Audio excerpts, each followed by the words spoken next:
Okay, so welcome to the 2310 final exam review. This is our list of topics that we're going to be going through. You'll notice that next to MIPS programming, it says it will be covered. Unfortunately, we can't cover everything, so for actual MIPS programs will be on your final exam, but I will not be able to go through an example with you at this moment. So this is kind of a general overview of everything. So it has all of the MIPS instructions, the opcodes, function codes, register addresses, and on the right it shows the type of instructions that you'd be able to use for your programming questions. So we start off with register files. So this is given a load word instruction. So first off, I would like to say for all of these instructions, my biggest tip to you guys is make sure you're able to explain these instructions in very basic terms. So if you can explain these instructions and what they do to somebody who's not an engineer, you'll be in really good shape and you'll be able to kind of like work your way through these problems without memorizing everything. So for example, when I think load word, I think of loading data from data memory. Because when I think load, I think of like taking data out. Think of like load in a game or something, you load the data. So taking data out of data memory and I'm putting it into a register. Okay, and that is important because that tells us how we're going to work with the register. Okay, so based off of that, anytime that I see parentheses, this portion right here, I should automatically think data memory address. That will always be used to give us a data memory address. And so in this case, what we would do is load word in simple terms is we would read the value from T6, use whatever data stored in there. And so we denote that by a little bracket. And then I'm going to add 8 to it. And that will give us our data memory address. So we're going to take the data from the data memory address and we're going to store that data into T4. Okay, so that means just based off of that, I know that T4 I'm going to write into. I'm going to write what we get from data memory into that. And I know T6 I want to read from that. Okay, so I'm going to start off with this left decoder, the one that's used for the right decoder.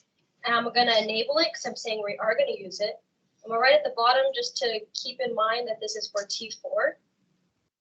And so this address, based off of how a decoder works, is I want it to basically give me 4 in binary, or I want to put in basically 4 in binary. So in 3-bit binary, because we have 3 bits input. So 4 in 3 bits is 100. And then based off how a decoder works, we have one hot output. And so D4 will be the one that turns on. All the rest stay off.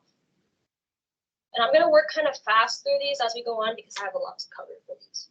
But if you ever have questions, raise your hand. Varsha will help me figure out who has questions when. Okay, and so what will be written into T4 is the data that's stored in that certain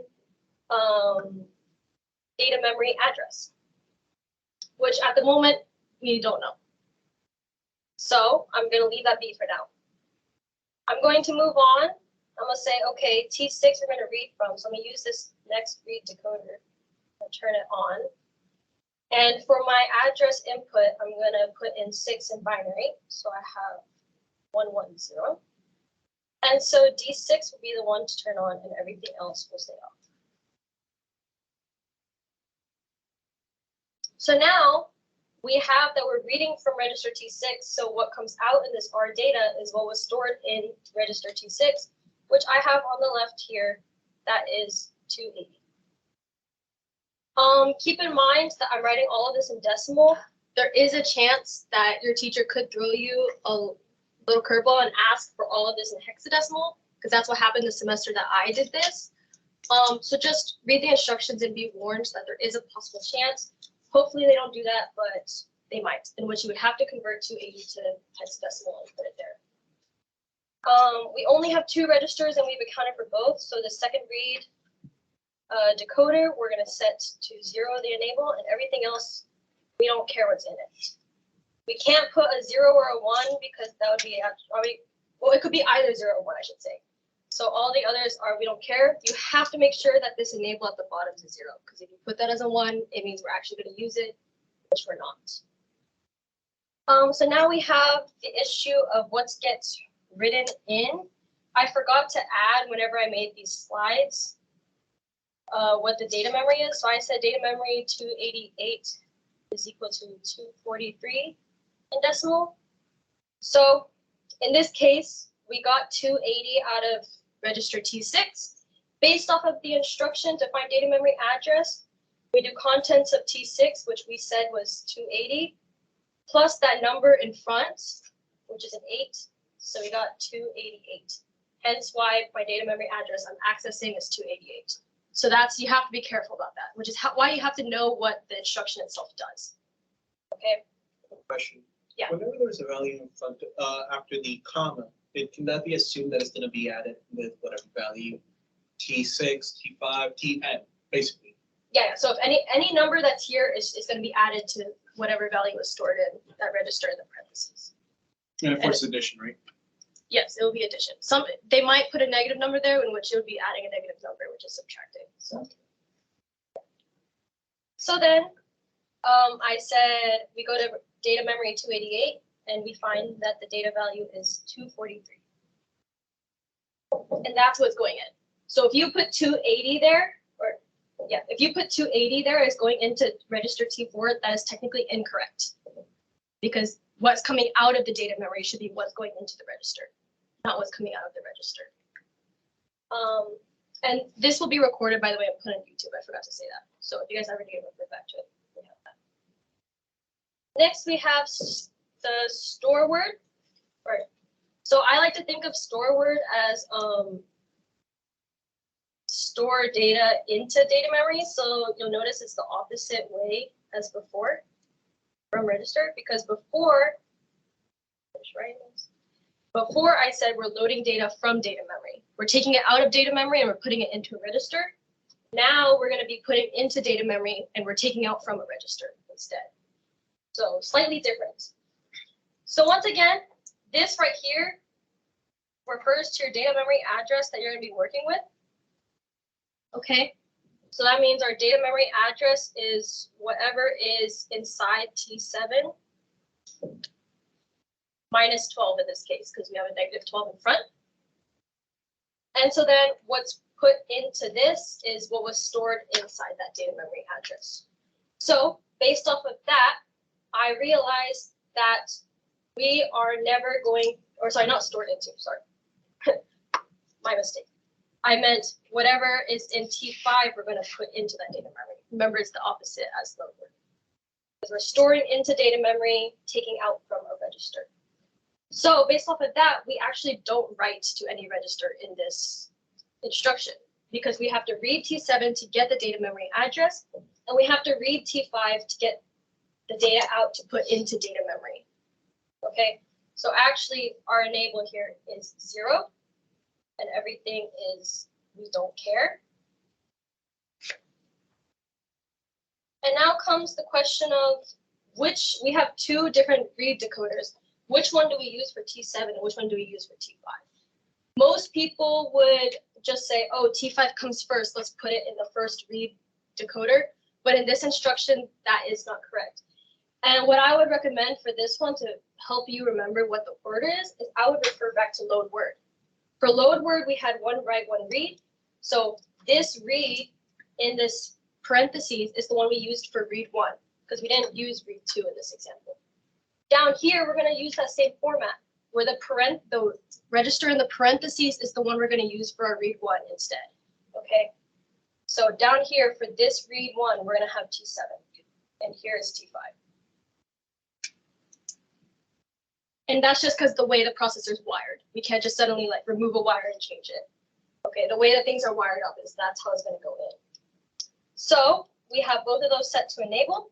T7, our address for that is 7 in 3-bit binary, which is 111. That means our D7 is going to turn on and everything else is going to be off. We're reading from T7, so what comes out is the data stored in T7, which is 640. And then let's move on to the second read decoder. We have T5. 5 and 3-bit binary is 101, which means T5 is going to turn on, everything else to 0. And what comes out is the contents of T5, which is 894. You'll notice in this case, we didn't use the -12, and that's because that -12 is really only, for just the register file, we don't touch it. We touch it for whenever we go into data memory. So whenever we do a processor going through the whole processor, that's when you'll actually see that 12 getting used. In this case, we don't use it though. Next is ADDI. So ADDI is like doing T4 is equal to, in this case, T6 minus 17. So based off of this equation, we can kind of see already that T4 is what we're going to write to because that's where we're overwriting the data in. And T6 is what we're going to read because we need that value to subtract 17 from. Okay, so in our write, we have T4. I'm going to set that enable on. 4 in binary is 100. D4 is going to turn on. Everything else off. We don't know yet what's going to be written into T4. We have to figure out what comes out of T6 first. So we're going to move on real quick. T6 is what we're going to read from. Set that enable on. 6 in binary is 110. D6 is going to turn on. Everything else is off. And what comes out of T6 based off of the register contents is T6 holds 280. And then we don't use this second read enable or this second read decoder. So I'm going to set the enable to 0. And everything else we do not care about. It could be anything. We're not going to use it. So we got 280 out of T6, but we cannot just put 280 straight into T4 because the way that this instruction works is it takes the contents of T6 minus 17. So we have to do 280 minus 17, which is 263. So 260, you don't have to write this upper portion that I did. I'm just showing you where I got the bottom number from. You just put 263 into this. Okay.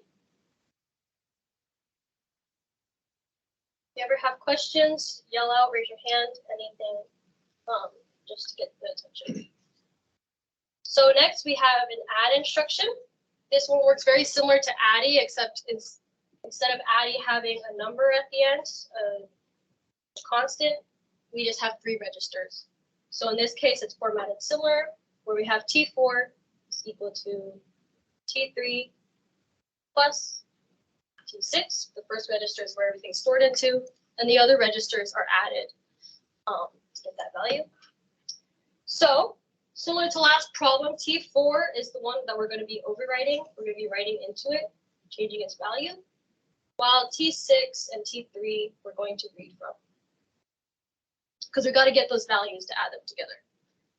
So writing, we have T4, turning that enable on. 4 in binary is 100. D4 is going to turn on. Everything else is going to turn off to 0. And at the moment, we don't know what we're going to write in yet. So we're going to hold off on that. This one, we have 2 readings that's done, but they're going to be in order. This one's, there's no tricks to this one. So our first read decoder is going to be reading T3, and our second one's going to be reading T6. Just the order it comes in. So turn those enables on. T3, 3 in binary is 0, 1, 1.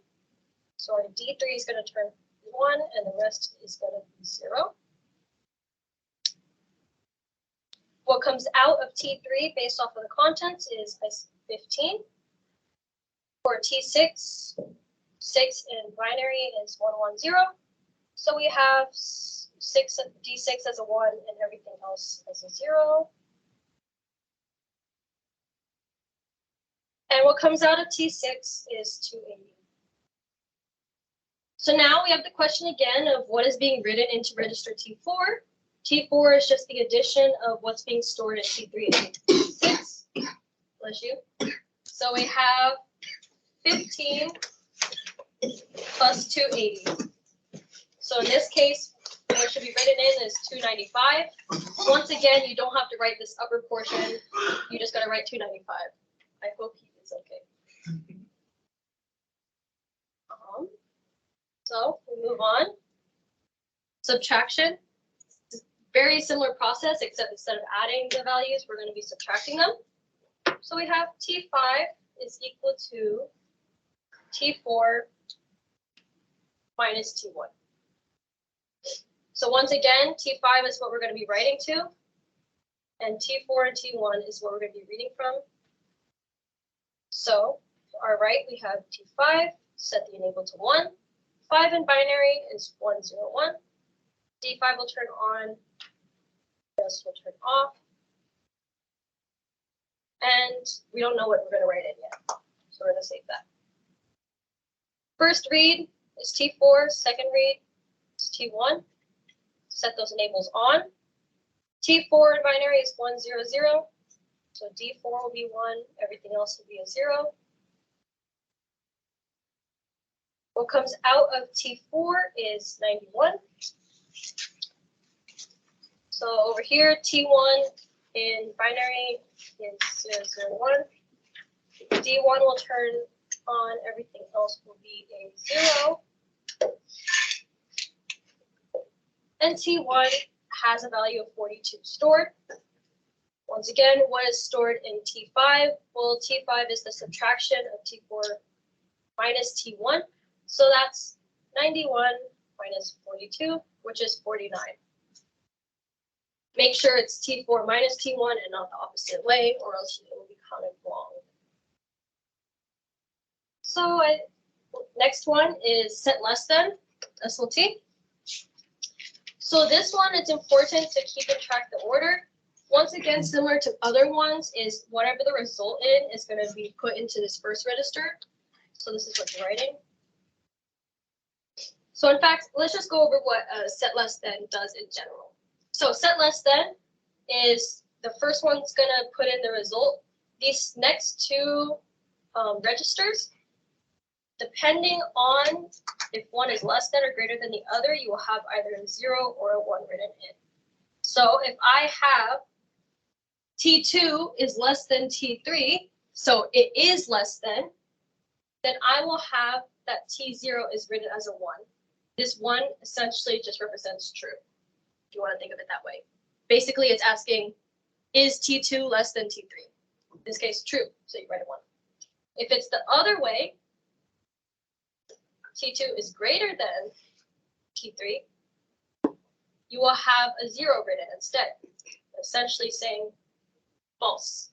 It's not less than. Okay. So based off of that, we have to know the values of T2 and T3. So these two we are going to read from. So we have our right decoder, we have T0, set enable on. 0 and 3-bit binary is 0, 0, 0. We have D0 turning on. Everything else is a 0. We don't yet know what the relationship is, so we're not going to put in the data yet.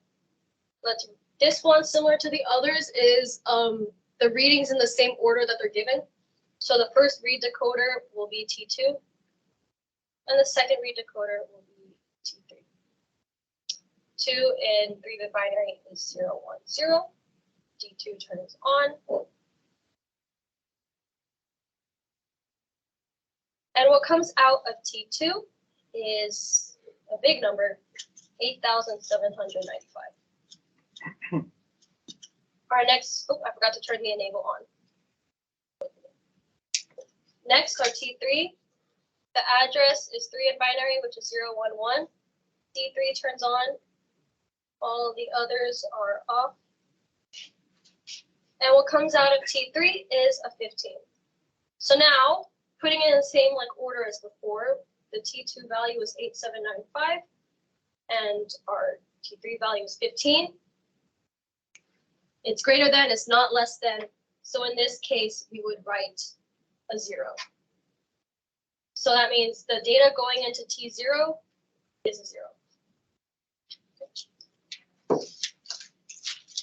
Next one, we have branch if equal, is what this is saying.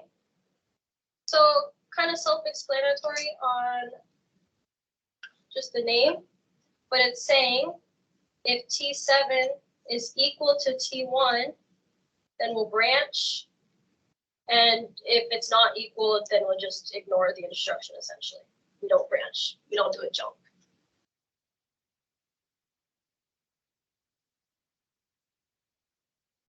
So based off of that, we're not writing anything into a register. We're not changing any values. All we have to do is read what's in both of these registers so that we can compare them. So I'm going to set my write enable to 0. And everything else, we don't care what's in it because we're not going to use it anyway.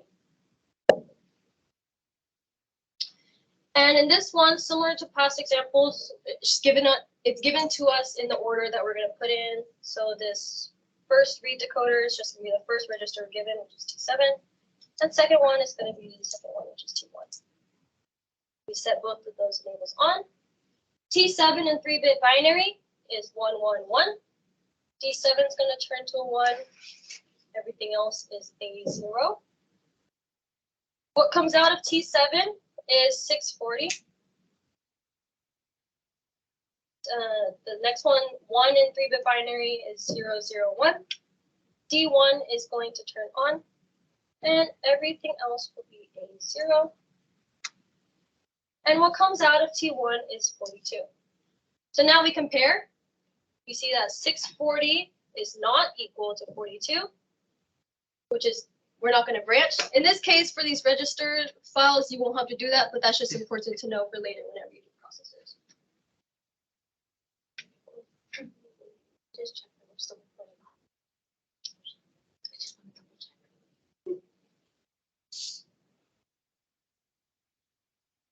Good. Carry on. This one is very similar. This one's essentially just the opposite. There we go. This one's essentially just the opposite. So before we branched if it's equal, now we're going to branch if not equal.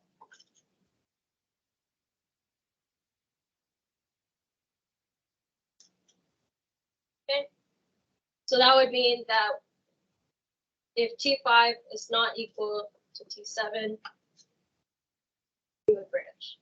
In which for these register files, you don't really have to know it that well, but just to practice learning how to say things for non-engineers, that's what I would say. So in this case, similar to last one, we have to read these values in order to compare them. We have no register that we're writing to because we're not going to store this result anywhere. So we have the write enable is 0, and everything else is a do not care. Next one, given in the order, we have T5 for the first read decoder, T7 for the second. Set those enables on. 5 and 3-bit binary is 1, 0, 1. So D5 is the one that goes 1, everything else to 0. What comes out of T5 is 894. Next, T7, 3-bit binary is, oops. Yeah. Yeah. Next, 3-bit binary is 1, 1, 1. Okay. And then D7 is 1. Everything else is 0. And what comes out of T7 is 640. So in this case, we're done with this register file, but if you're doing an actual instruction, you would check if they're not equal. In this case, they're not equal, so it would branch. Next, we move on to the one that looks more complicated. Once you get in the hang of it, I promise you it's not that bad. We're going to move on to processors. You would be given a diagram similar to this and a MIPS instruction, and you will have to work through essentially what the computer sees. So you will also be given something like this. in order to help you, because whenever you do these going through these processors, you need the instruction in machine code because the computer does not understand what SLT and all that means. It only understands numbers. So for these, it's important to note that your opcode and your function is given to you in hex. Machine codes are all in binary, so that means you have to be good at converting from hex to binary. Next, address is given to you in decimal. So you'll have to know how to convert from decimal to binary. And then you're also given these two. They don't tell you, but you will have to know which one is which type, because as you notice, we have I types and R types. So I don't have a good way for you guys to remember this, but R and I guess how you can remember it is add, which is something that has 3 registers, is an R type. The only instruction that has 3 registers is this top one. So there you go. There's your R type. Well, also something you'll have to remember is that these machine codes are 32 bits total. Opcodes are 6 bits. All register codes are 5 bits. So this is all 5, 5, 5. Shift is also 5, and a function is 6. So if I do the 6 bits, 5, 5. And if you forget how long an immediate is, 32 minus essentially 10 and 6, so minus 16 is 16. So immediate is also 16 bits. But it is important to note that because they do not tell you how many bits. So whenever you write machine codes, you're going to have to remember that. So if we're given a load word instruction and we have to write the opcode for it, we look up, or sorry, the machine code for it, we look up here and we have to figure out what type of instruction it is. A load word is an I type instruction, which means we'll be using that bottom line here. So first step is an opcode in 6 bits.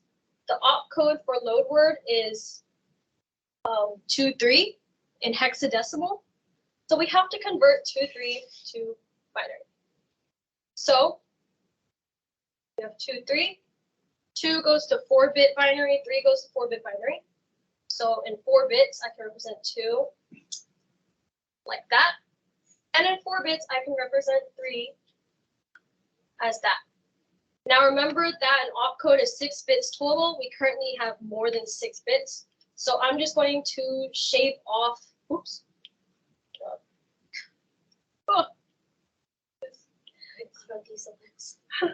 So I'm just going to shave off those first 2 bits. So now we have 6 bits. Oh my god, it's so weird. That's okay. So that is our opcode. Next, looking up at the instruction above, we see that we need our RS and RT, so we have to decide which one is which.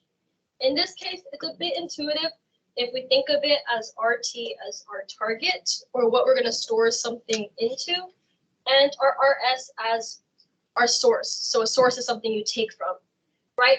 So this T7 is the one that we read from, is the one that we're going to take value from. So I'm going to call that our RS. Meanwhile, in a load word, which maybe I should write this down to just, so I'm going to say for a load word, we load from data memory into a register. Always important to keep in mind what an instruction does. Which means T0 is one we're going to write to, so I'm going to call it our RT. Okay, so we say in the instruction RS comes first in 5 bits. So our RS is T7.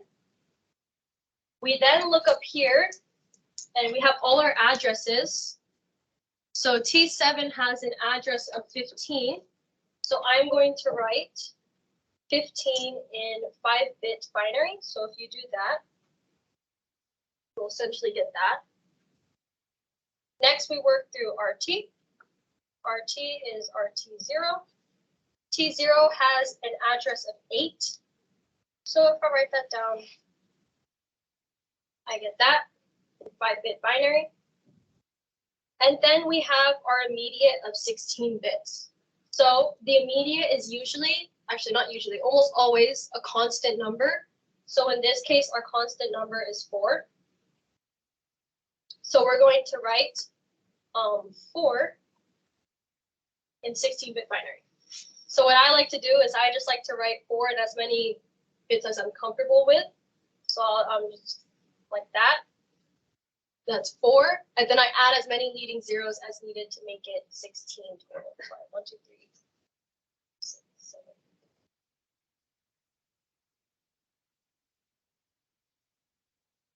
So I have that as my final. So that is how to do machine code for this specific operation. So now we're going to kind of work it through the processor. First things first, I always like to fill in all of these lines that have green words because those are just the machine code straight into there. So this notation just means the 31st bit place to the 26th. So like if I have bits like this is place number 1, a 0, 1, 2, 3, 4, and so on, keeps going. Okay. So that would mean that the 31st to 26th just means the first 6 bits, essentially. So it's just this first grouping right here, which is the opcode. So we have 1, 0, 0, 0, 1, 1. Next one is the next 5 bits, so it's our RS, 0, 1, 1, 1, 1. Then our next 5 bits. Then it says our next 5 bits, in which this case is just like these 5s in here, those 5 zeros I mean. And then at the bottom here it says the last 16 bits, which is our immediate. So I'm too lazy to copy all that down, so I'm just going to copy it. Put that in there. It's very messy, but that's just how it is. And then the very last one says the last 6 bits. So I have 1, 2, 3, 5, 6. So that's everything that's kind of given, just based off of your machine code. Now, you can technically start anywhere on these as long as you remember what the instruction does, but I kind of like to start at the register file area. So let's keep in mind what this instruction does. It loads from data memory into a register, meaning we do write into a register and we write into T0. So where it says write address, I'm going to make sure that the address of T0 gets put into there. So T0 I see up here is this one, 0, 1, 0, 0, 0, which if you notice is, let me get it in color, is this one right here. Is this one right here. So I want it to select that into here. And now how I have to tell it to do that using this mux. How a mux works is it has a select. In this case, the select can either be a 0 or a 1. There's only one select. So if the select is a 1, it'll take this value up here and pull it through. If the select is a 0, it'll pull whatever's connected to this line through. So in this case, I want it to put in the address of T0. So I want it to select this upper portion. So I'm going to make it so the select is a 1. And it just so happens that the up here is where the mux select is, if you follow this line all the way through. Okay. And then I don't know yet what I'm going to write in, so we're going to leave that be. So then we have this read data 1. We're going to be reading from whatever's connected to this read 1 address. In this case, it is T7. So coming out of T7, based on our contents to the upper right here, I see that 20 is going to be coming out.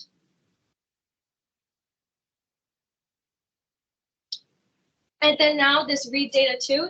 Technically, we don't use a read data 2 in this instruction if you remember how it works, but we can't really control in this case if it takes out or not other than just the enable. So you could either put an X here because we don't care, or you could just put in the actual what comes out, because you'll notice here that 01000 is connected to the read 2 address, which means technically what's coming out is the contents of that register. So you can either put an X or I see here that 0, 1, 0, 0, 0 is T0, and what's stored in T0 is 16. Either way is correct. Oh, sorry, it's getting cut off. Either way is correct, but technically a value is coming out of there, and we do know it, so we can write it. But you don't have to. You can put it as. Next, we encounter this ALU. So here we have to figure out what it is that this instruction is trying to do, and how do we use the ALU. So the ALU is where you do add, subtract, comparisons, anything like that with numbers.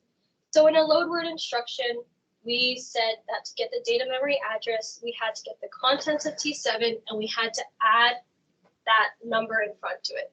We had to add 4. So at this ALU, we wanted to add 4 to this number, which we said was the contents of T7.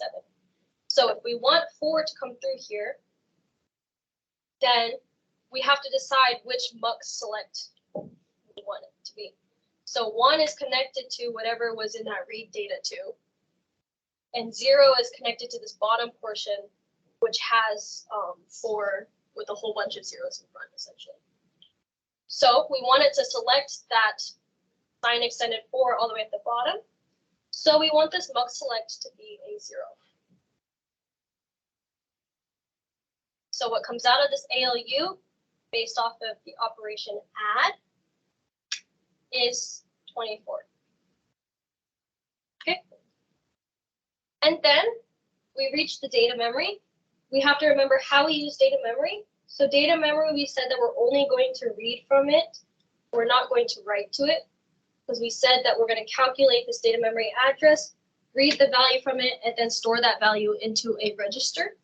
So automatically, I can say that my enable for writing for data memory is off, because we're not writing, but my read enable is on, because I do want to read. So the data address that that comes in is 24. And what comes out, which I didn't change this because I'm slightly lazy, but this is supposed to be 24. Data memory 24. What comes out of data memory 24 is 289. And since we're not writing, we don't care what's in there. Technically, if you really wanted to, you could follow this line all the way back, and you will find that it connects to what we said was 16. So if you really wanted to, you could write 16. But we don't care. We don't use it. So next, we have to decide what comes out. If we follow, so we have to decide what this mux gives us.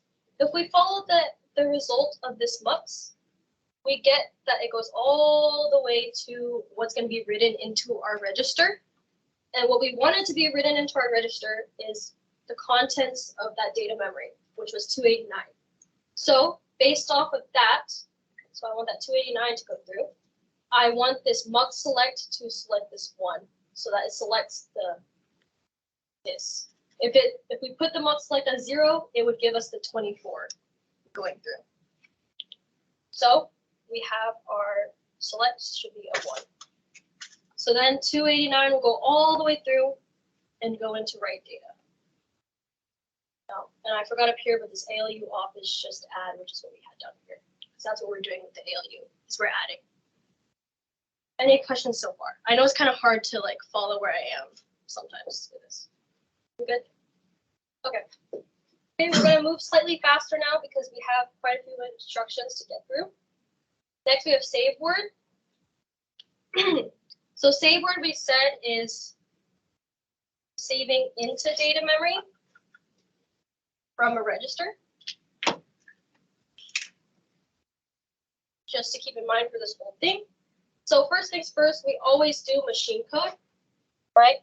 So the machine code for this, we have to look. So save word is an I type, similar to the load word. So our opcode for save word is 2B. So 2B. So 2 and 4-bit binary is 0010. B is the same thing as 11. So that is 0, 1, wait, sorry, 1, 0, 1, 1. There you go. So then we put those kind of together. we see that we have more than 6 bits. So, so we're gonna get rid of those first two. Oops, didn't look at that. Those first two. So there is our opcode. Next, we have to decide which ones are RS and RT, similar to above. We're gonna keep the same kind of format. In this case, we read twice, but remember we kind of like swap the order, just the way things are situated. So this is still our RS and this is still our RT. Even though we're reading from both and T1 comes first, don't make T1 your RS, just because the way things are wired. And you'll see how that works out whenever we go through it.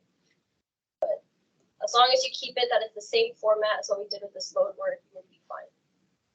So that means that we have to write our T7 and then our T1.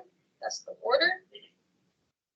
T7 is 15, T1 is 9 for their address. So in 5-bit binary for T7, I have 0, 1, 1, 1, 1. And for 9, it is 0, 1, 0, 0, 1. Next step is the 16-bit immediate. The immediate is that number in front, that 24. So you're going to convert 24 to binary. Just to save time, I'm going to give it to you, but just make sure you know how to do that conversion. So we have, essentially, it will be 1, 1, 0, 0, 0, and then however many zeros in front. 6, 7, 8.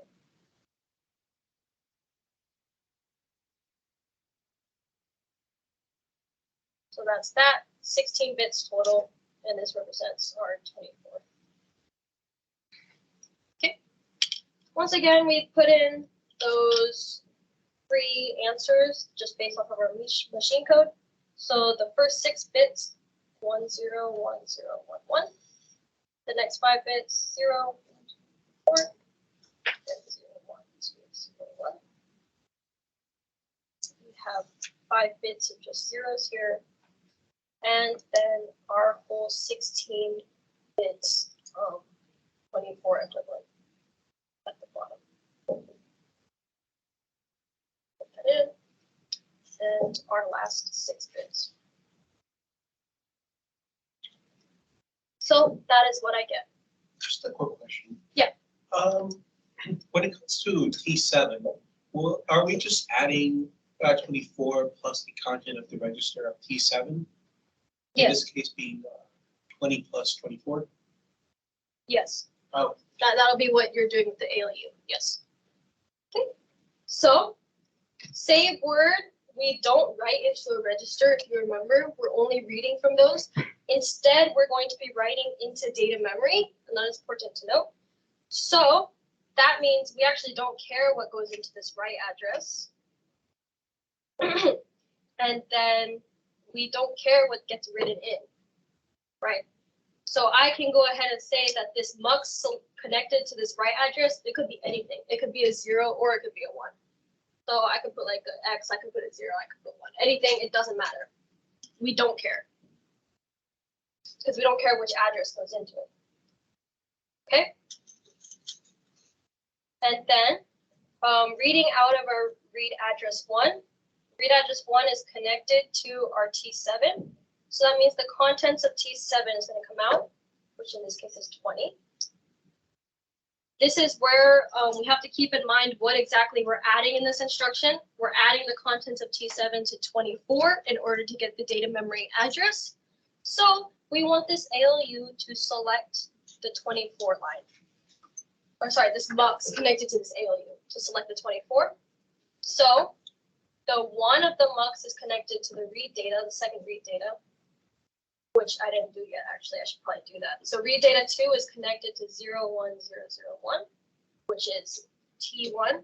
So the contents of T1 was 95. Sorry, I should have done that first. So this ALU, we said we have to decide between that 95 or the 24 below. In this case, we're trying to add 24 to T7. So we want this mux to have a select of 0 so that it selects that 24 line through. That means if we say that the ALU operation is add, that means 44 will be coming out of the ALU. Okay. So that 44 we said is the address, the data memory address. So data address would be 44. We are going to write into data memory, so we have to select the write enable to 1. We aren't reading from data memory, so we're going to do 0 for data memory read enable. And that also means we don't care what comes out of that. Write data, now we look at what write data is connected to. So this line goes all the way over here to that write data too. So that means 95 is going to be written into this data memory block. And then we have a few more left. We have this down here. So we have this is connected all the way to write data, both in register files. But we said we don't care what gets written into a register file because we're not going to use it. So we're just going to put an X in. Which also means we don't care what this select is. It could select anything. We're not going to use it. And I forgot forgot to write this one in, but we said that we're not going to write to a register file, right? So that means 0. Okay. So that's what I mean by you can sometimes like forget to fill in a blank or something, or you might even start with a data memory block. But as long as you keep track of where you are and keep track of what the instruction is, it doesn't matter where you start. You'll eventually fill everything out. So next we have ADDIE. ADDIE we said in basic terms is T3 is equal to T2 plus 10. We got to do our machine code once again. So we look at ADDIE and we look at what type it is. So ADDIE is an I type similar to the other ones. So our opcode for an ADDIE is 08. So really we only care about that 8 in this case. So 8 is that 1, 2, 3, 4, and then you add even zeros to make it 6 bits total. Next, we have to keep in mind which one is our RS and which one is our RT. Like I said in a previous case, RT is kind of like the register you're writing to. It's the target, and RS is register you're reading from. It's like the source of something, you're taking something out of it. So in this case, our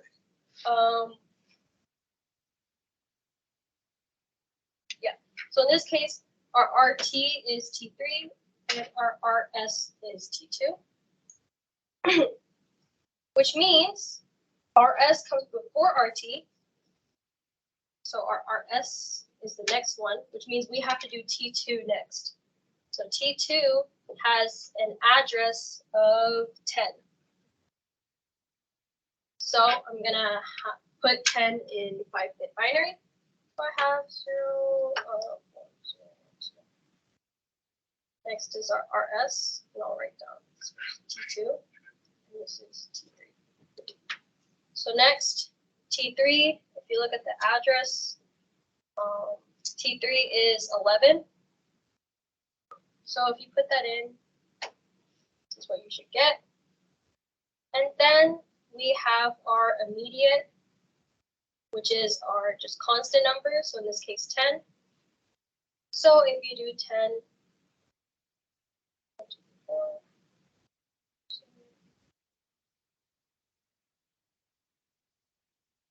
in 16 bits. And that is your machine code for ADDIE. Okay, so we put in the first 6 bits, 0, 0, 1, 0, 0, 0. The next 5 bits, just filling in all of those based off of our machine code.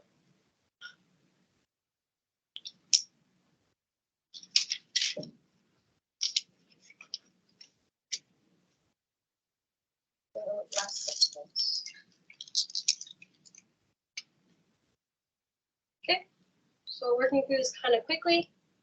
we say for adding, we are going to write to a register. We're going to write to T3. So we want this right address, this mux select to this right address to select T3. So T3 was our 01011. So this mux, we want the select to be a 1 so that it selects this top one, the one with the T3 address. Okay. What comes out of read data 1 is the 01010, which is T2, so the contents of T2. So that's 63 that comes out. And then our read data 2, in this case, we don't care because we don't need it. But if you wanted to write it, our T3 address is connected to read address 2, which means T3's contents 125, which means technically a 125 would come out of here. But we're not going to use it, so we don't really need it. Okay, we have this ALU. We have to keep in mind what we're adding together. We're adding together T2 contents and 10. So we want this bottom portion of the ALU to select the 10, which means we want the select of the mux to be 0 so that it gets that 10 off the bottom and not the read data 2. So that mux will be a 0. And what comes out is 73. 63 plus 10. Our operation was add. Okay. For this instruction, we don't use data memory at all. We only used registers. There's in no area where we have parentheses stating that we have a data memory address. So that means we don't care at all what goes into data memory, and all of our enables for data memory are set to 0. We have to decide what goes into this line all the way over here, and it goes all the way back into writing into a register. So what is it that we wanted to write into a register? We wanted to write into T3 the contents of T2 plus 10. So this mux here, we don't want to make it a 1 because that would be reading from data memory. We wanted to select this 0. So we're going to set that select to 0. That way, it connects this line through, the line that has that 73, the addition we did. So 73 will go through, and it'll be written in.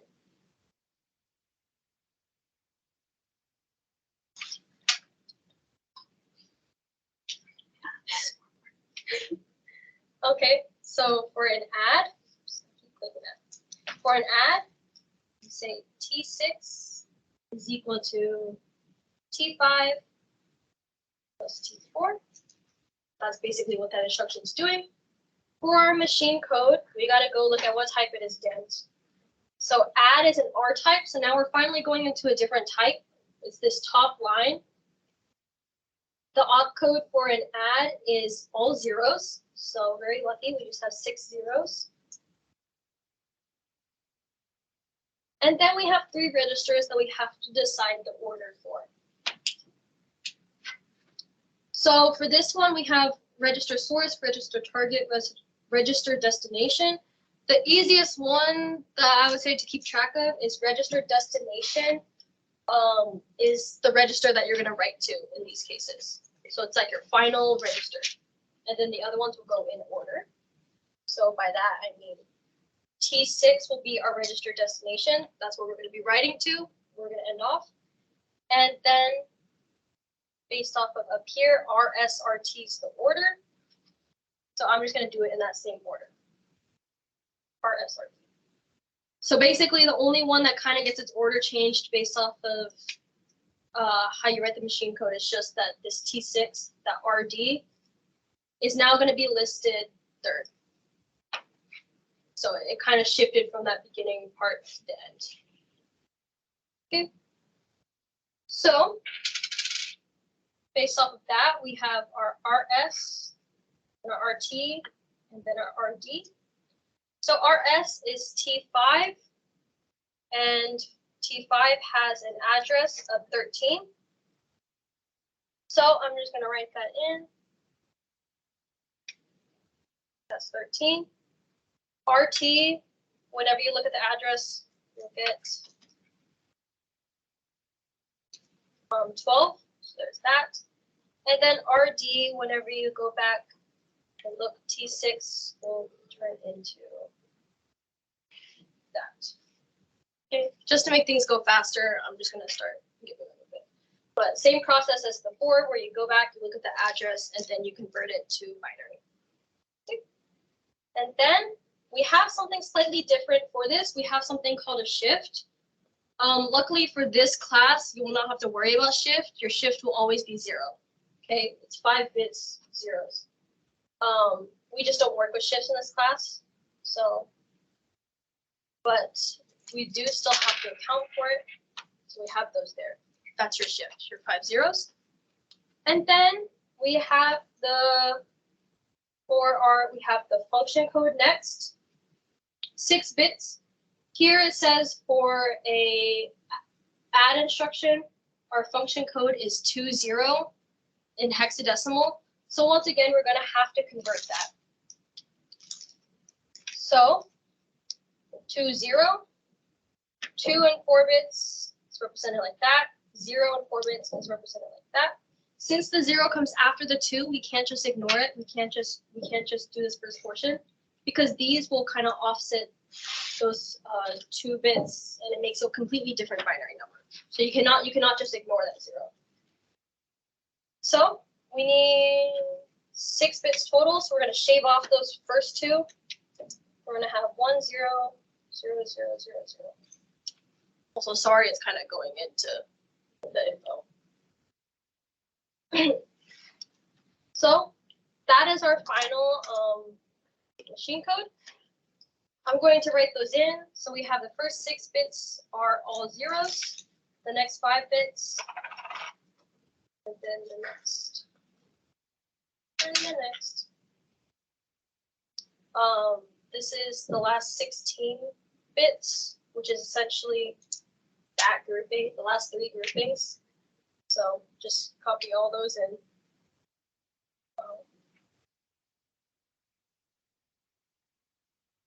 Just copy all those. And then the last 6 bits is that last grouping. Okay. So for an add, we have to keep in mind we're writing to register T6. So we want the address of T6 to go in here. So this time our mux select has to be a 0 so that it selects this bottom portion, because this bottom area is where the T6 address is located. Okay, slightly different from previous examples we went through. And then coming out of read data 1 is the data stored in RS, which is T5. So that's 44 is going to come out. And then coming out of read data 2, currently what's connected to read data 2 is connected to our RT, which is T4. So what's coming out of that is 67. So what we're adding in this case is contents of T5 and contents of T4. So we have that 44. We have to make sure that this bottom portion is the contents of T4, in which case the contents of T4 were 67. So we want this mux to select this read data 2 and not whatever is done here. And you can kind of tell, because if it doesn't have an immediate, chances are you will not be needing what's down here. And so by default, your select would be A1. Okay, 44 plus, or we say the ALU operation is adding. 44 plus 67 is 111. So now we have to think, do we use data memory at all in this instruction? No, we only use registers. So we don't care what goes into data memory, and all our enables for data memory are 0. We have this mux selected at the end that eventually goes all the way into write data. So what do we want to write into our register? The addition of T5 and T4. which means we want this mux to select 0 so that this line goes through and connects to this 111.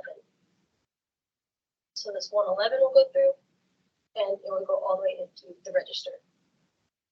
And I forgot to add again, but right here where it says the register file write enable, we are writing, so we'll put a 1 there.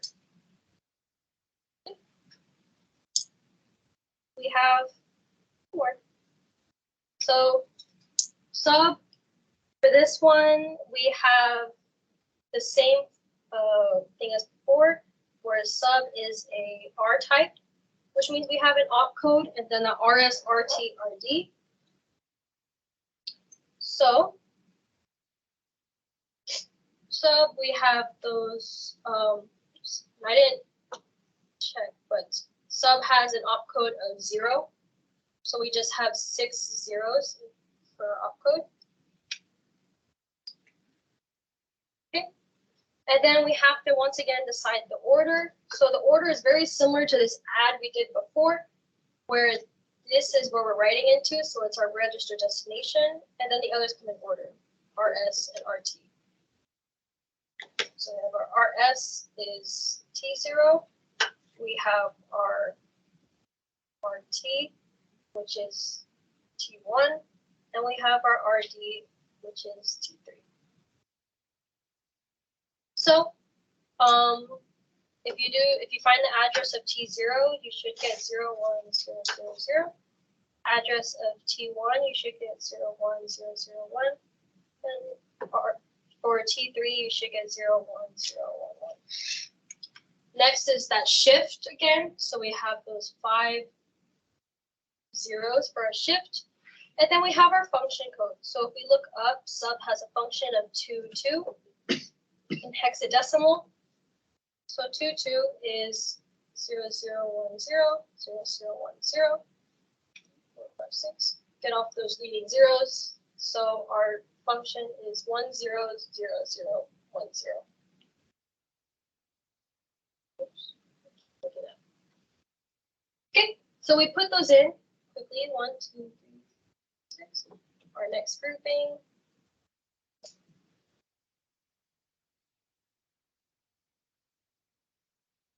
This is the last 3 groupings I listed here.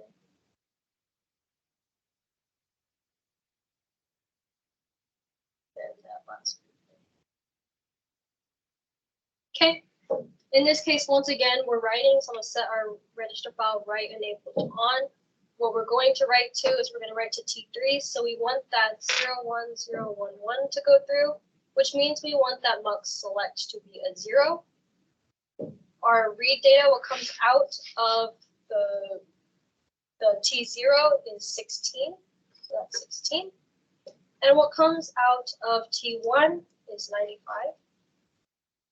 So then we have to think about how do we use this ALU? Well, we want to add T0 and T1. So that's 16 plus 95. So we want this mux to select that 95 to go through, which means this mux should have a select of 1. So then 95 plus 6, or sorry, in this case, we're not adding, we're subtracting actually. So the operation, we subtract because we're doing a sub instruction, which means we want to do 16 minus 95, which is negative 79. We're not using data memory once again in this, we're only doing register file. So all data memory enables are to 0, and we don't care what goes into data memory. So what we want to come out and go into this writing of a register is that negative 79, which means that our select should be a 0 for this mux, so that this negative 79 is put all the way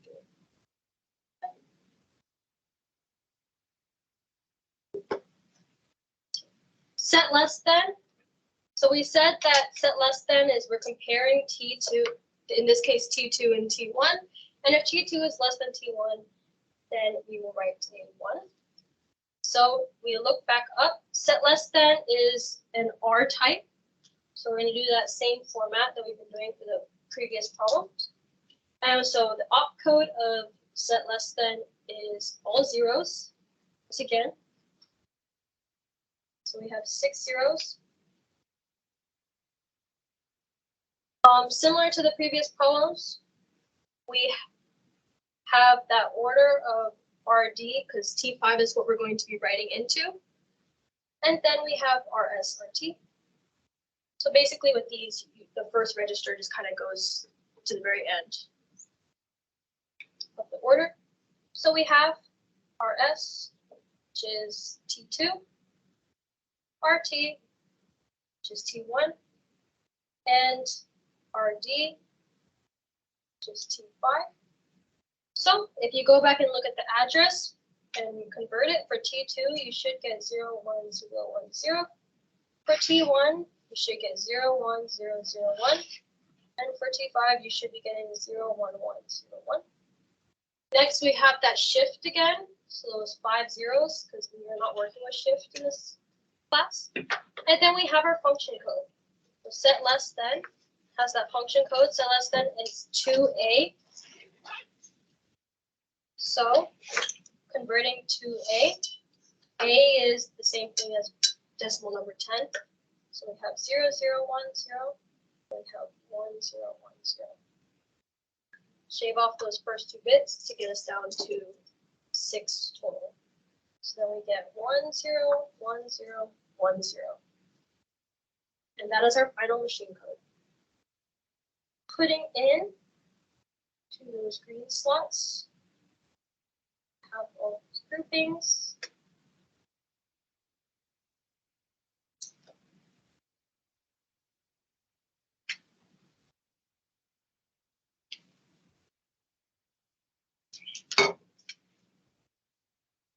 We have that. So we have, once again, we are going to write to a register file, so we'll turn that enable on. What we want to write to is T5, which has the address of 01101. So we want this mux connected to it to select 0 so that we get this bottom portion. So that select goes to 0. Read data 1, the address connected to read 1 is T2, so what comes out is 63. And read data 2, it's connected to T1, so what comes out is 95. Okay, so in this case, what we're trying to compare is contents of T2 and T1. So we want it to select the T1 contents with this mux, which means we want this mux to have a selected 1 so that this 95 goes through. And then the operation is an SLT or to compare.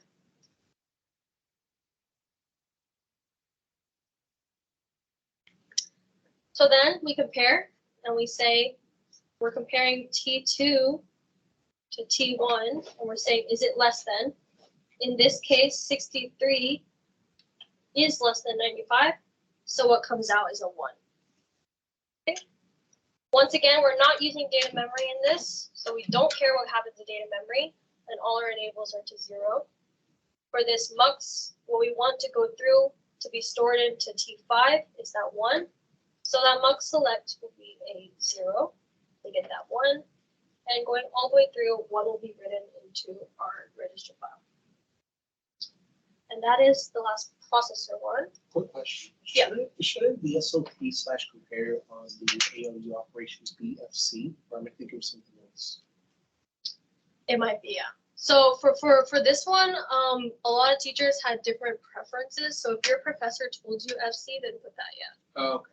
Yeah, I mean, that all applies to all, I assume, inequalities, equalities, greater than, less than, Yeah. for FC, which is what it goes in the op, right? Yeah. If your professor told you to do that, then I would do that, yeah. That one's more of an iffy state for me. So this, I just put this here again because we're gonna go through machine code for 2 instructions real quick that aren't included in the processor. Going through the processor. So we have branch not equals. So in this case, if we look up here, branch not equals is an I type. Highlight it. It's this one right here. Branch not equals is an I type. And so I type, we have this is R type. This was I type, and this is a J type. It's 3. So we're going to be looking at this middle one. So first we need the opcode. Branch not equals, the opcode is 05. So we're going to put 5 in 6-bit binary. That's 5 in 6-bit binary. Okay. And then we have our register source and register target. So in this case, we are not writing to any register. We're just comparing registers because, I forgot to mention this, but a branch not equals, essentially what it is in like basic terms is you're comparing the data in T3 and T7. And if they're not equal, then you're going to take the branch. You're going to jump to another part of the program, essentially. Okay. So basically what we're doing with these registers is we're just reading them and comparing them to seeing if they're equal or not. So in this case, we don't really have anything we're writing to. So it's just going to be in that same order, that RSRT. Really only whenever we get to whenever we're writing is whenever order might change a bit. But in this case, we're just reading from both. So it's just given to us in the right order. So just down a bit. This was our opcode. So that means next we're going to have our RS, which is T3. So T3 has an address of 11. So if you convert that to 5-bit binary, you get that. And then our RT is T7. And then the address for T7 is 15. And if you convert that, you should get that in 5-bit binary. Last, we have our 16-bit immediate. So in this case, branch not equals is what we call a relative jump, in which you care about where you start and you care where you end. So how we determine this immediate is kind of like the difference between these two. So we have where we end up, 72 minus 36 gives us 36. But here's where you might make a small mistake. I should probably write a bit bigger, shouldn't I? Here's where you might make a little mistake and you might just convert 36 immediately into binary. But whenever you do these, you kind of have to keep in mind how the program looks. So when you have a program that's jumping by 4, and you have like instructions on each. If we're saying that we want to jump from 4 to this line to 16,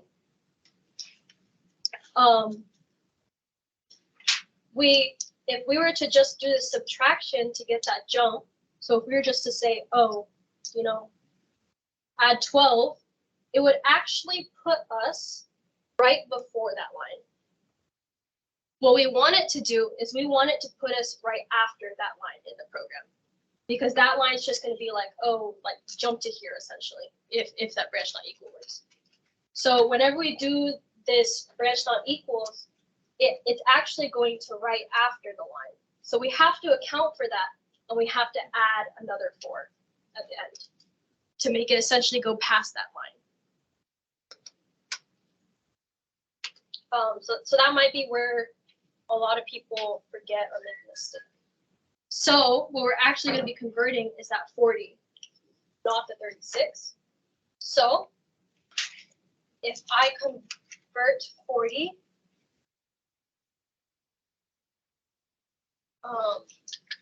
40, just a binary, so I'm just going to do the division method.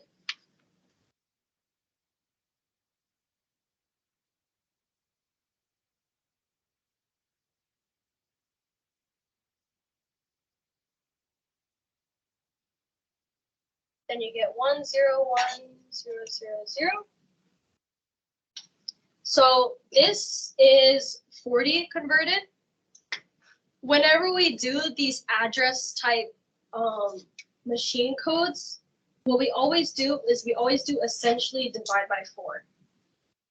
And that is because the way that addresses work and that they're the four bytes, we go by 4 bytes, is you'll never get something less than 4 in an address. You can't get 3, you can't get a random like 11. We only do addresses in jumps of 4. And so to make things a little bit simpler in our machine code, we divide by 4, which essentially gets rid of those last 2 bits. That's essentially what a divide by 4 is. Because no matter what, those last 2 bits are going to be a 0, because the lowest address we can get is a 4, and those last 2 bits represent essentially 0 to 3. So now we have 1 0 1 0, and our immediate is 16 bits. So 1 2 3 4. We got to add 12 more zeros in front.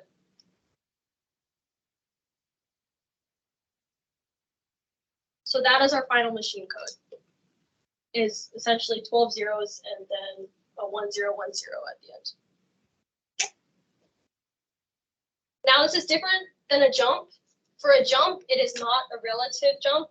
It's an absolute jump. So we don't care where we start actually for jump. For jump, we only care about where we end. Okay, so for a jump, I look, jump is a J type. Okay, which means that we're using this bottom line here. So we only have 2 parts to work with. We have the opcode. So for jump, the opcode is 0 2. So I'm going to do 2 in binary. And an opcode is 6 bits. So we add an extra 2. Okay. And then next, we have this pseudo address. So we said that the total, we have 32 bits total. If the opcode is 6, then that means that our pseudo address has to be 26 bits. Good way to remember that. And our pseudo address is basically just where are we going to. So in this case, our jump is jumping to the, oops, this should say J label, my bad. But it's technically just jumping to our J label, which is at address 44. So that 26 bits is just going to be 44 in 26 bits. So I'll kind of write that. So it's just 44 in 26 bits binary. And to save time, basically you'll just get 1 0 1 1 with a whole bunch of zeros in front until you get 26 bits total.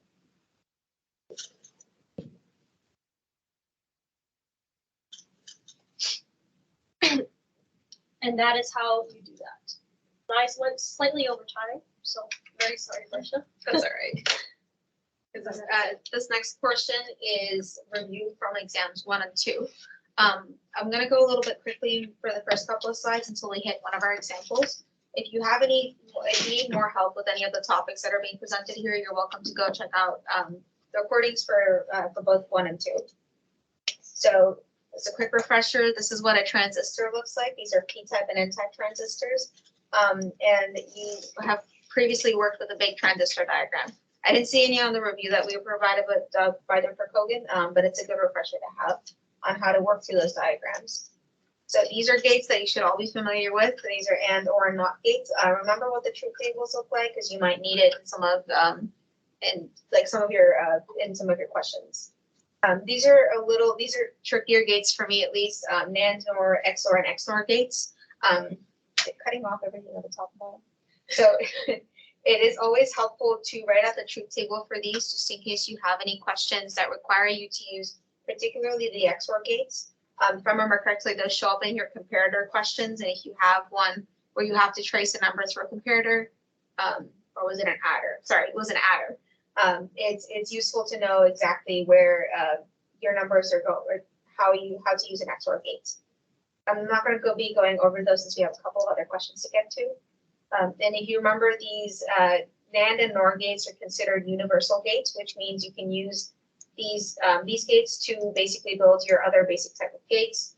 This usually comes in when you're given a circuit and asked to convert them to a circuit using only NANDs or only NORs. So make sure you know these conversions just in case a question like that shows up. I believe we have a really great example in the exam 2 review. Okay, so timing diagrams are visual representations of your truth tables that are here. These are just simple truth tables for the gates. Timing diagrams can be quite long. If you have 2 variables, it's just 4 rows. If you have 3, it'll be 8 rows, and so on. It's important that you know how to use a timing diagram for a simple circuit, but also how to write a timing diagram for a flip-flop. We won't be going over that one in here, but it's in the exam 2 review. As a quick reminder, this is what a K-map looks like. I'm sure you've all been working on that pretty regularly. So this is for a 4-variable K-map. I should probably write that down. This is for 3 variables, and this is just for a standard 2-variable K-map. They come in really handy when you're simplifying, but you also just have a lot of questions that ask you to put things into a K-map. So it's important that you remember what the order of these cells are, especially in those 4-variable K-maps.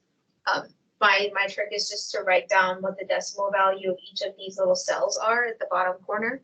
So if I'm asked to write from K-map to truth table, I have all those numbers ready and lined up that I can write those down correctly. Okay, so this is what I'm going to spend a couple of minutes, just a little minute on. Sum of products and product of sum. These two values, the literals for each of these equations are important. It's important to note that in a sum of products equation, so you'll see things like where it's asking for midterms, etc., that the literals A, B, and C have a value of 1.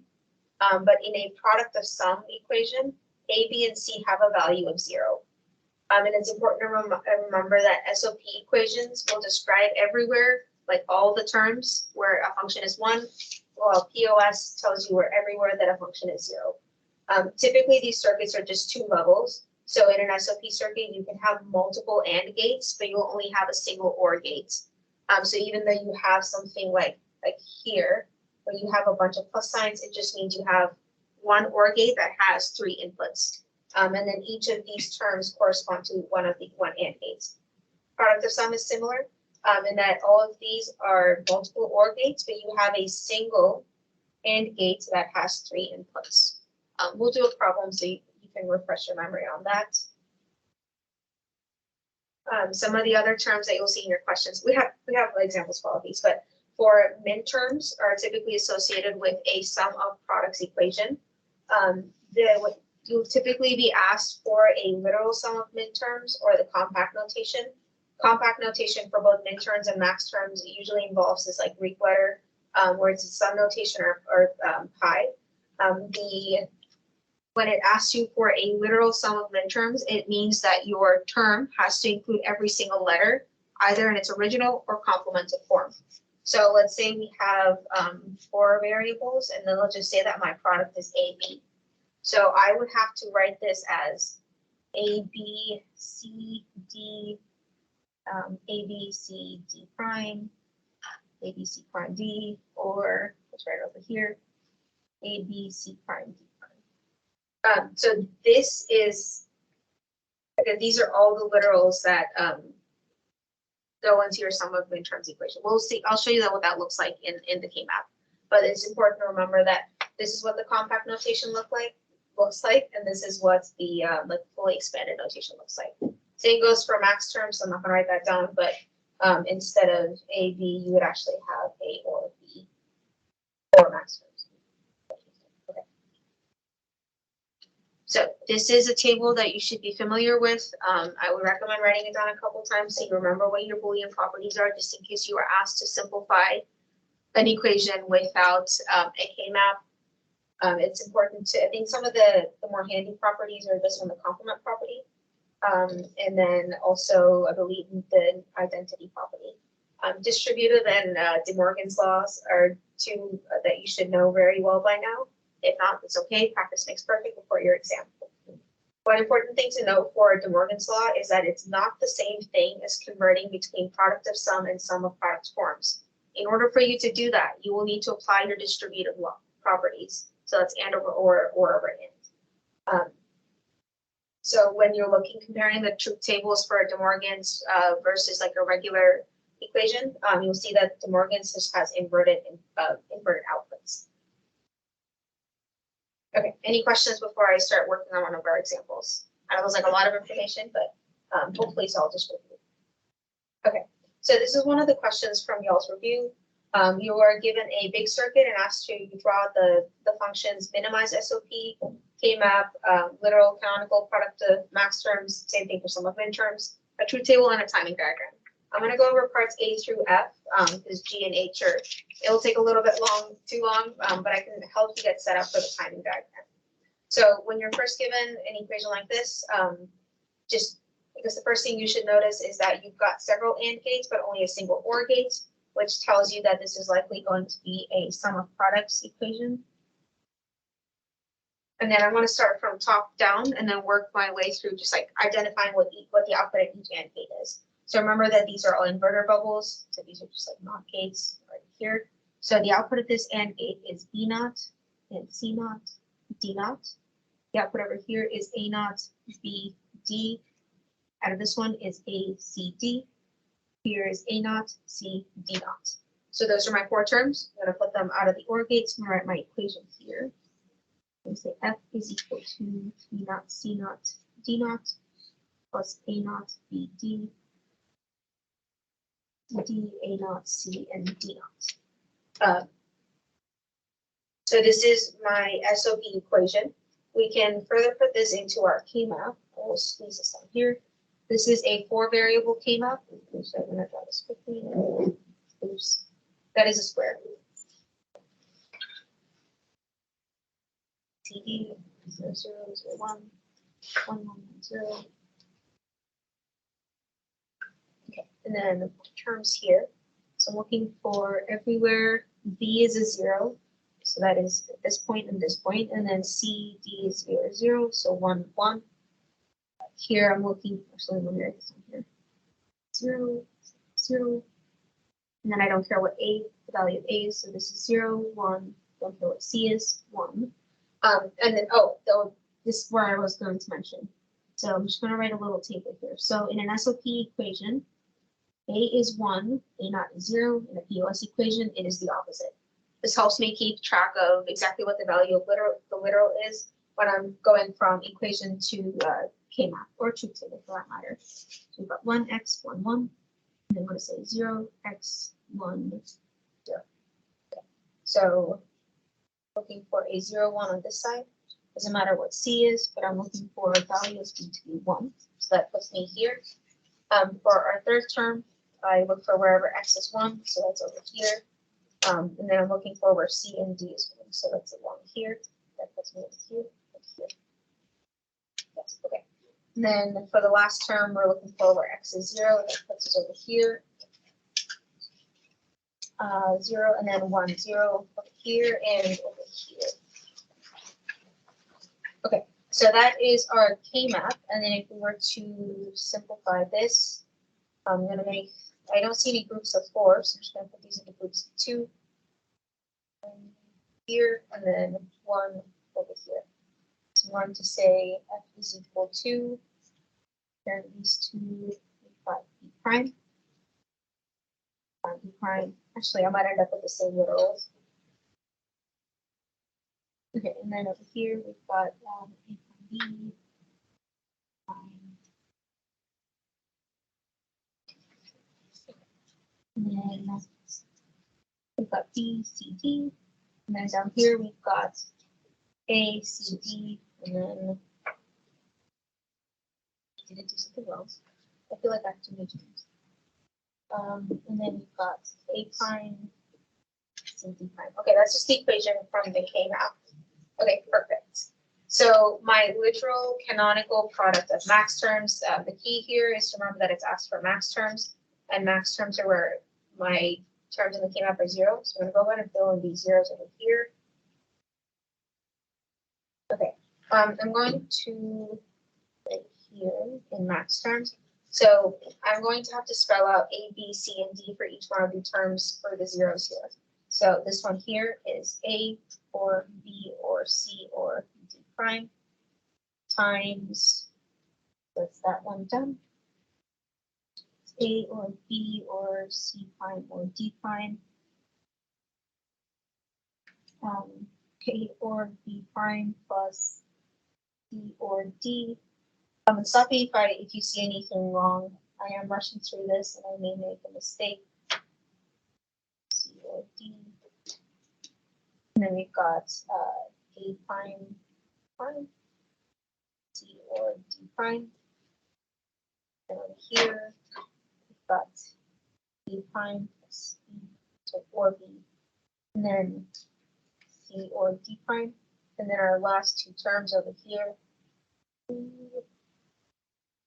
I just also spelled out A or B plus C, D, and then finally A or B or C prime or D. So this is the equation in all the max terms. Sometimes it'll just ask you for a list. So instead of putting all these like multiplication symbols, you will just list them as comma separated values. So in the case of writing it out as the, like, was it compact form, because it's asked for max terms, I'm going to put the pi symbol. And then here's where I'm going to number these. So this is 0, 1, 3, 2, 4, 5, 7, 6, 8, 9, 11, 10, 12, 13, 15, 14. So there are zeros at 1, 3, 4, 9, 10, 12, 13, and 14. So this is my compact canonical form for product of max terms. There, for every number that I have here, I should have an equivalent like term in the other portion of the question. Okay, so it's asked for canonical and literal sum of minterms. I think y'all got the hang of the literal form. I'm just going to write the canonical form for minterms as well. Just going to add black here. So we'll say F is equal to the sum notation. I think sometimes they'll usually put like a little n next to it. I might have forgotten that. So we'll put that right here. Okay. And then I'll have 0, 2, 5, 7, 8, 11, and 15. And then if I were to do the same thing over here, I would have 4 literals, like 4 little variables, either in a regular or inverted form to describe the whole, what do you call it, literal canonical sum of midterms.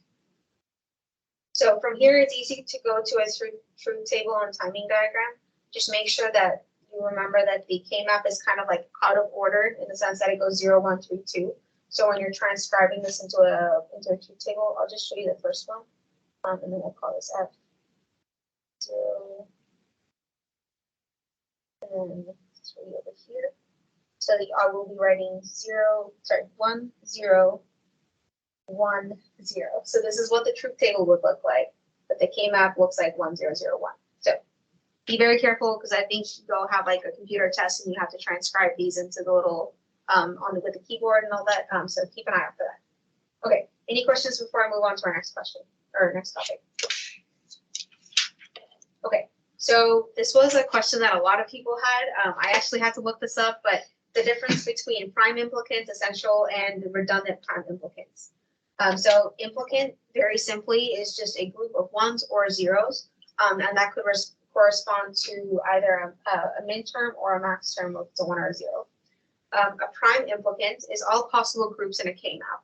And the way you decide if something is going to be a prime implicant is if you have a single one, meaning there's no adjacent ones next to it, it can be circled, it's a prime implicant. And then if you have 2 adjacent ones or zeros that cannot be covered by a group of 4, it is a prime implicant that is group of 2. So if it's covered by a group of 4, you're going to circle that larger group, and that is your prime implicant. And then if you have a group of 4 that cannot be covered by a group of 8, so it's just like we're just going up in scale, that will be a prime example of a prime implicant. So the examples down here are like pretty small K-maps. So each of these are like groups of 2, and that's why there are 3 prime implicants. Essential prime implicants are groups that cover any one of these like numbers over here that cannot be covered by anything else. Essential primes always show up in a solution. Redundant primes do not. So in this case, where you had like 3 different prime implicants, only 2 of them are actually essential because both of these ones over here are already covered by a different group. You don't need to circle it. That is an example of a redundant prime implicant. Okay, that was a lot of talking. Let's do one of these examples. I'm only going to do this top one over here. The other part is for the POS equation, and I trust that y'all can practice that part. Okay, so we have another 4 variable K-map. Let's see if I can make this a square this time. Nope. There's one. Okay, this is PQRS. So. Okay, so we have, oh, look, this is where the M is. We have it in sum of midterms, so I'm going to put a 1 here. That's 0, 1, 3, 2, 4, 5, 7, 6, 8, 9, 11, 10. Yep. So this is where all my ones are in the K-map. So let's go through the exercise of finding our prime implicants. We can form a very large group of 4 here. And remember, the reason that you don't group them into groups of 2 is because you can form a group of 4 for those ones. And then you can form a group here. And then there's 2 options here, actually. You can either go to this one, or I'll put this in green, or you can circle this implicate here. And that's why it tells you that there are 2 correct equations. There are 2 ways you can do it, and it doesn't matter which one that you choose to circle. I'm just going to go ahead and circle this red one over here, which gives me all my prime implicants. I'm going to call them PI. Okay, and then I'm going to list the midterms. Oh, okay, sorry. So my prime implicants here, the first one is that big group of 4.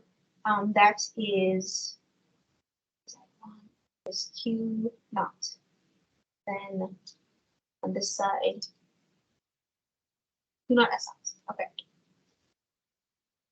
That is 1 prime implicant. And then I'm going to go for this group blue. So that is P naught. Sorry, that's another P. P naught Q, and then we've got S. US, yes. Okay, and then our group in red will be P naught.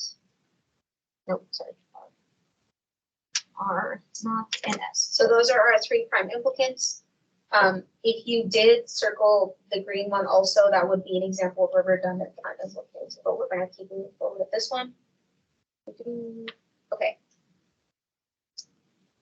And then complete the functions SOP. So we've got our prime implicants, so all of these are essential primes because they all cover a one that cannot be covered by something else. Yes. Oh, where are the 3 prime implicants like that you just circled? Oh, sure. I'm not So this is Q prime S prime, that group of 4.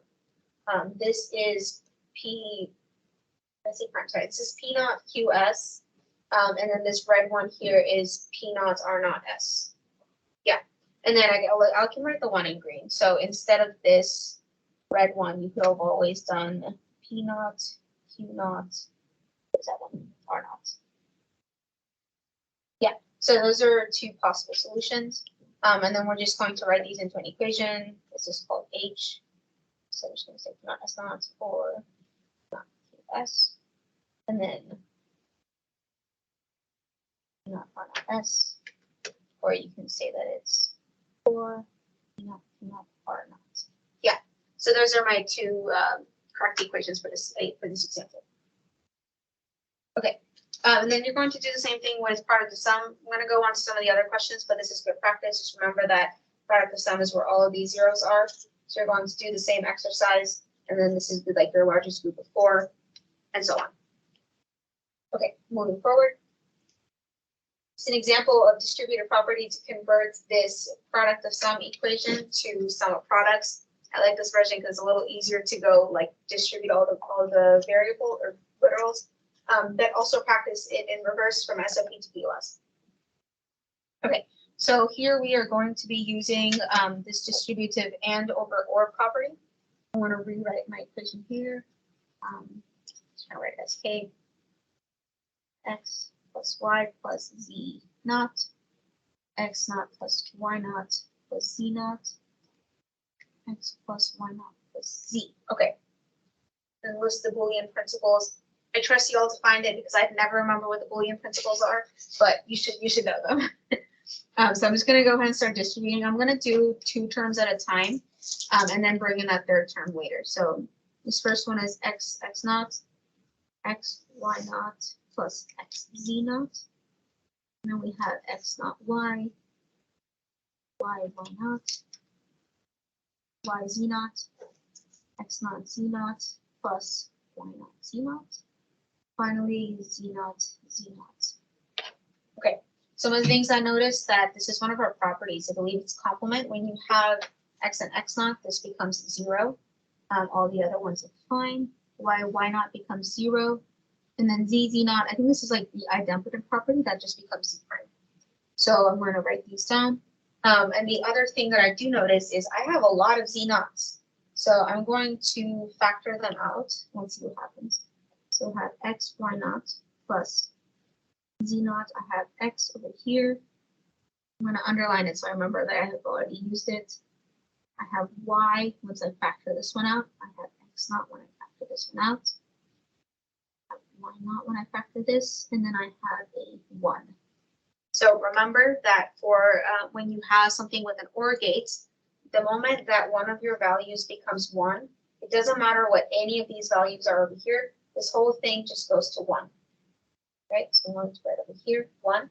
And then for an AND gate, when you have like a literal times 1, it just, you have a literal that comes back out. So wait, in this one, nope, this x naught 1. Yes, thank you. So this is my simplified term of the 2 here. And then this is my last term up here. I'm just going to bring this down. Times x plus y over c. It's nice because I don't have to work with like 20 terms in my equation since I've simplified it in that step. Keep going with the same distributive property. Oops. Plus xy y naught. X y naught c. And then I have x z naught, y naught z naught, z over here. It's not required to like organize them alphabetically. It just helps me see what terms are repeated and what aren't. Okay, and then last one over here. It's not y, z. No, I'm running out of space. Okay, so over here, the first thing I'm going to do is that I see it's an idempotent property. I'm going to bring that down. Another one over here. X, y naught, z. Okay, y naught, z naught. Ooh, look at that. Z and z naught become a 0, so we can leave that out. X naught also becomes 0. Let's leave that out. Y naught becomes 0, so those all go to 0. And we have x naught, y, z. Okay, we have a couple things going here. We have some y naught repeated terms. Oh wait, this is also, sorry, I'm just going to keep simplifying as I go along. There was a property that I spotted and then I probably forgot it.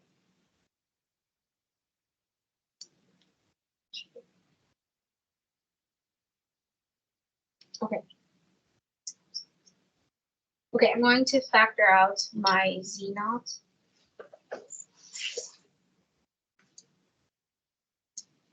So I have x plus y naught. Wait, is that it? Sorry. I was going to factor out my y naught. So I have x plus x.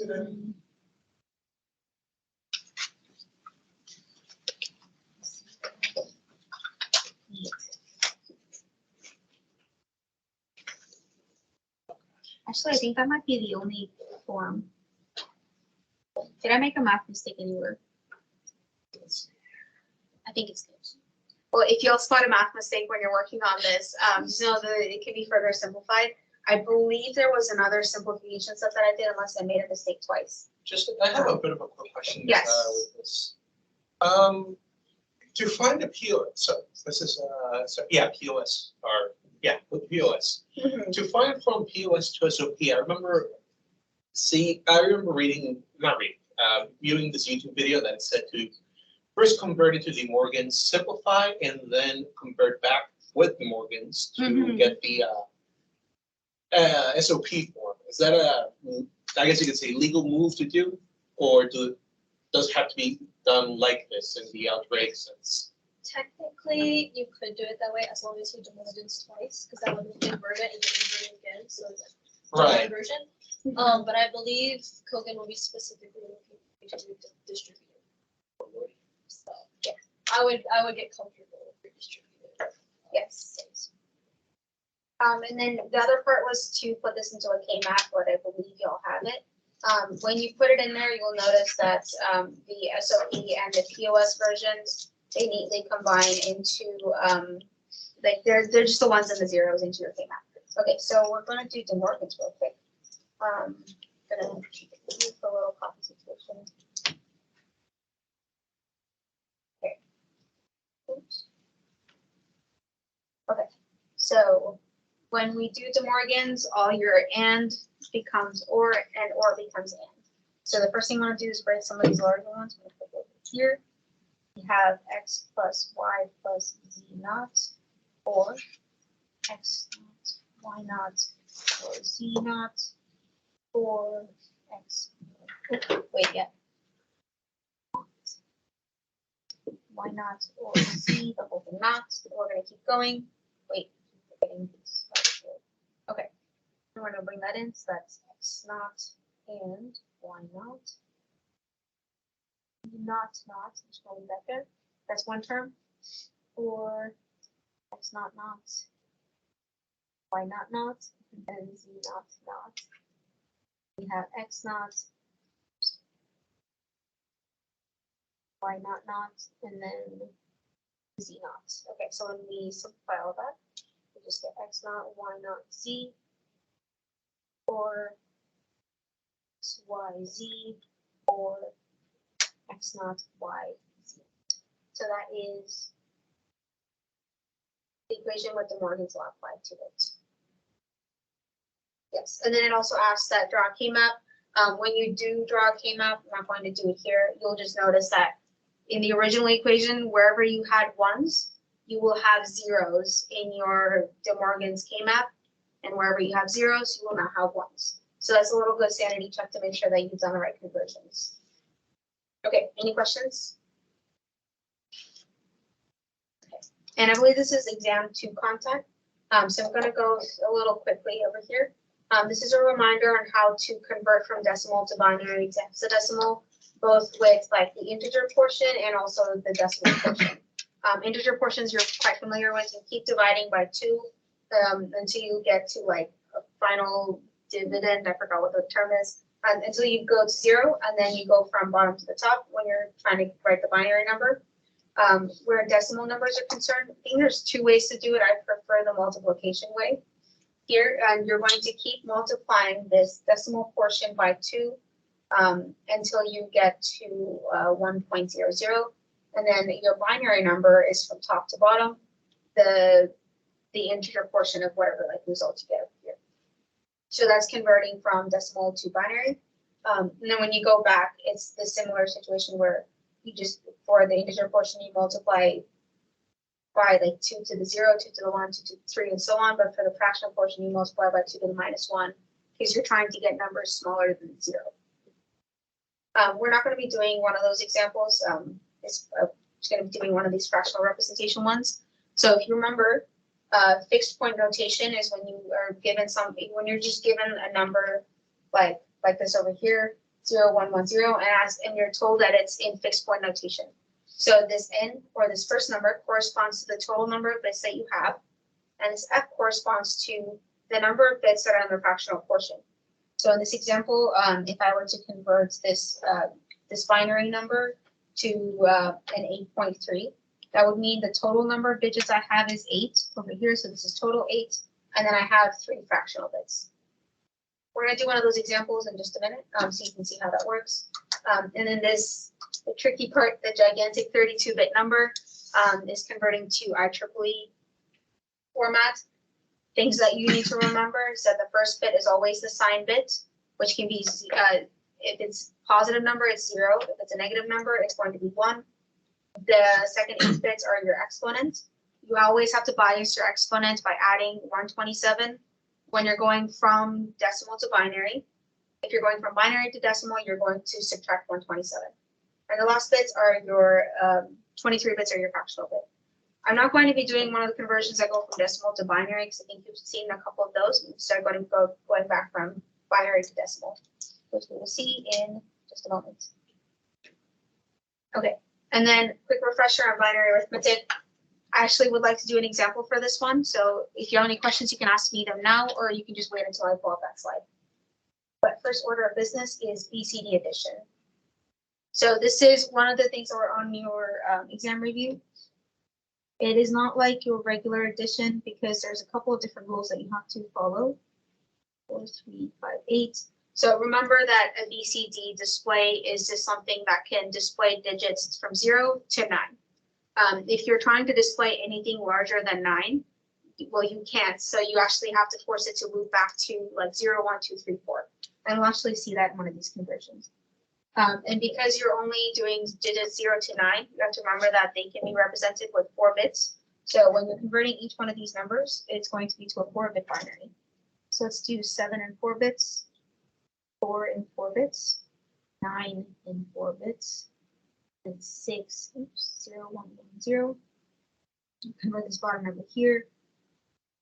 0, 0, 0, 1, 1. 1, 0, 1. 1, 0, 0, 0. And then you're just going to add them from right to left. Yeah. So 0, 1, 1, 1. 0, carry the 1. 1, 1. 1, 1, 0. We've got 1, 1, 0, carry the 1, and 1.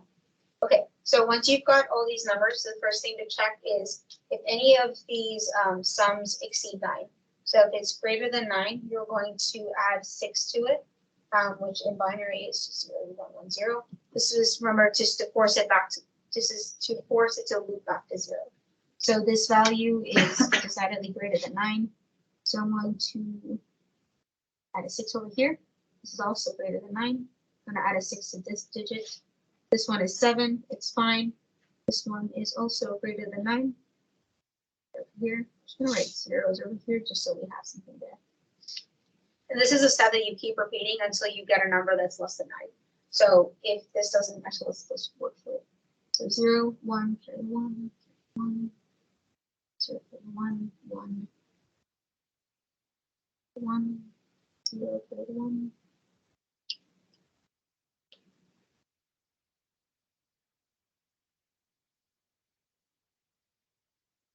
Okay, and then I have a 1 over here. We don't discard anything with BCD addition. We're actually just going to 0 pad this until we get to what we need. So quick sanity check, are all these numbers less than 9? Yes, they are. So we're going to stop.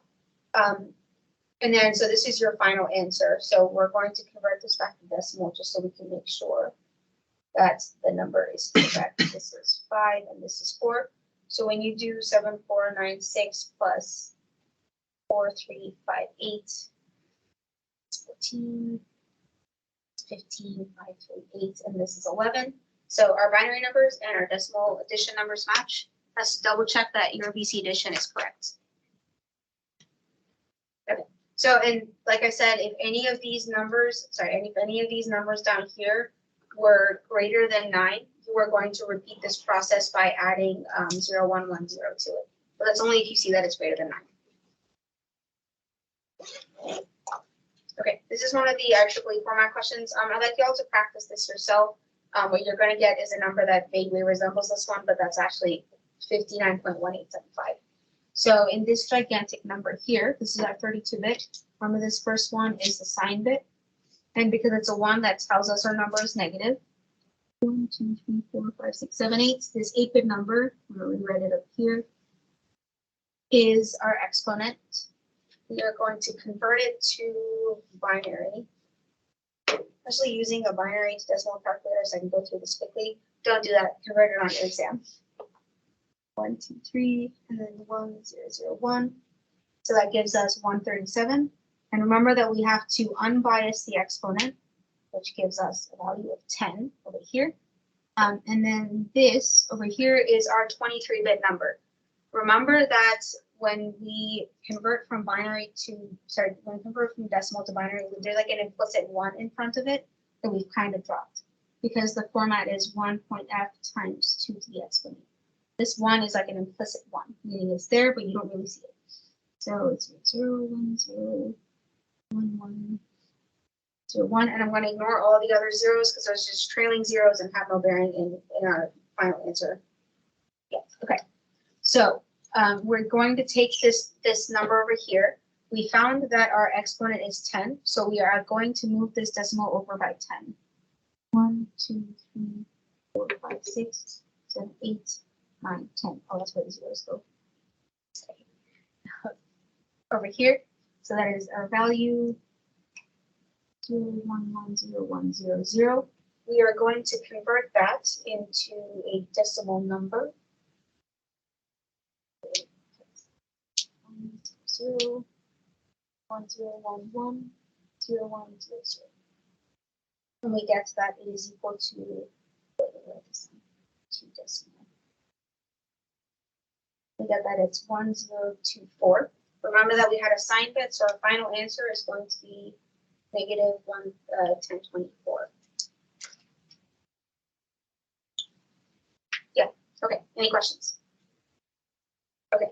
So just as a quick thing is, so if I had more numbers after this, so suppose I had like 1111 or whatever, after this decimal, this would be like the decimal portion of it. I don't want to do the math right now, but it's like 2 to the minus 1 plus 2 to the minus 2, et cetera, to get the decimal portion of the number. So don't forget all that part. Okay. This is one of those Q6.2 formats. We're actually going to do an example of like scientific notation with binary multiplication. So I'd like y'all to do the multiplication part yourself, but I will show you what the Q6.2 format looks like. 1, 2, 3, 0, 1, 1. So in Q6.2, that means I have total 6 bits, and then 2 are fractional. So I'm going to put a decimal after these 2 points here. Okay, voila. So that is part A. And then part B was just multiply these 2 numbers together. So 0, 0,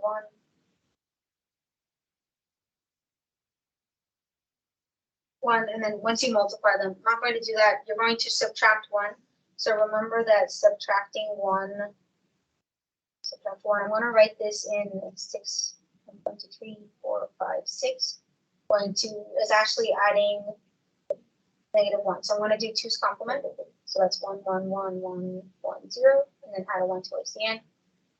3, 4, 5, 6. So whatever result you get here, you're going to add this number, and then you're going to put it back in again to Q6.2 format. So if your answer, if you end up getting like 8 bits in your answer, remember that you will have to drop you will have to drop some of your leading numbers or your trailing numbers. And that's what this question is asking. Basically, does it overflow or does it underflow when you're putting it into Q6.2? Does it overflow or underflow? And remember that overflow means that your number is too large to be represented in your bit, in the number of bits you've been given. So if you had a 3-bit number and you're trying to represent 8, you can't. So that's overflow. If you had so underflow is when the number is too close to 0 to represent. So if you had like 0.00001 and you only had 2 bits to represent it, you can't. The number is way too small. There's no way you're going to get it. So that's an example of underflow. Okay, I believe we have floating point arithmetic and binary rounding. We're going a little bit over time and I want to prioritize binary rounding. So let's do this real quickly. So this is addition. For addition, it is important that your little exponent numbers be the same. So for this one, we're actually going to move it over here and we'll get 1 decimal point just so that it's there, plus 1.1 times 2 to the 1. Then we'll put a 0 over here so I can add it together. And then you're going to add like normal 1 times 2 to the 1. Because I want to represent it, I'm just going to move that over, which means my answer is 1.001 times 2 to the 3. That is the sum of these 2 numbers. If you have any questions, convert them to decimal to double check. You should have enough time when you're in the exam. So this is multiplication now. You don't really have to worry about, I forgot what it was called, but like making sure the exponents are equal. I guess it's normalizing them. Oops, I meant to say multiplication. So when we multiply this, it's 1, 1, and then 1, 1. I'm going to add these together. 0, 1, 0, 1. So this is the part Here we have 2 decimal places over here and over here. So I'm gonna put my decimal over here, right? And then we have, this is where our exponents come in. We're gonna say it's actually 2 plus 1. So we have 10.01 times 2 to the 3. This is not your final answer yet. This needs to be normalized, meaning you need to move your decimal point over 1 more again. So what you have is 1.001 times 2 to the 4th. So this is a result of your addition. This is a result of your multiplication with normalized scientific notation. Okay. And then last topic, I mean, we have shifters and adders, but we did a explanation in the exam 2 review one. So I'd encourage you to look at that one. So for binary rounding, a simple one that I saw in Stack Exchange was that if the next digit is 0, like after the point that you want, so if you're rounding to like 5 places and the next digit is 0, you can just like cut off the rest of the decimal. It doesn't matter what is there. You have rounded your number to 5 digits. If you're in your original number and you want to round to 4 places, the next digit is 1. You are still going to discard the rest of the numbers, but then you're also going to add a 1 to the 4th place. And then you're just going to carry that forward in order to be able to round to 4 places. So let's do one of the examples here. We're going to start 101, 101. So when you have 1 place, you're looking at this one over here. Because the next digit is, I don't want to do that. Because the next digit is a 0, you're just going to discard the rest of it. So to 1 place, that was it, please. 1 place, it is 101.1. Here. And then for 2 places, we're going to rewrite the number again. 01. Here, if I'm looking at my 2nd place, because the number is a 1, after I can't cross it out, I'm going to add a 1 to this point here. And then I'm just going to, carry forward. Because there's no carries, I don't have to worry about it. But for 2 places, the number is rounded up to 101.11. I'm going to write over here. For 5 places, 101. And then I got 1, 2, 3, 4, 5. This place next to it is a 1. I can cancel that out over here. But then I'm going to add a 1 over here. So that gives me 101, 10111. So that is rounding to 5 places. I guess it wasn't really well shown here, but let's say this is like a pretend number. If I had this and I was trying to round it to like 6 places, after I discard it, if I were to propagate the number, this would be 0, 1, 1. So if I had more carries, I would keep carrying that forward until I got it to the beginning of the number. But yes, that is how you round in binary numbers. Does anyone have any questions? Okay. So this was shift and adders. I'm not going to work through it. This is an example showing how you would convert and then draw the whole circuit, or I think they call it diagram. Or sorry, diagram, but they call it circuit. And then this is an example for division and multiplication. And then finally, topics that we did not cover in this review, but that you learned throughout the course. May or may not show up on your exam, but these are just some of those things it's good to refresh your memory on. If you have more questions on the review, we just go back to the previous exam reviews that we did for test 1 and test 2, because a lot of this is covered there. Unfortunately, I put Varsha on a bit of a time limit by going over like 30 minutes. So that's not her fault. So yeah, thank you for coming. We have tutoring hours rest of the week, so if you have any questions, you can drop by as well. So, Yeah. sorry, carry on. If you have more questions, just let us know. Okay.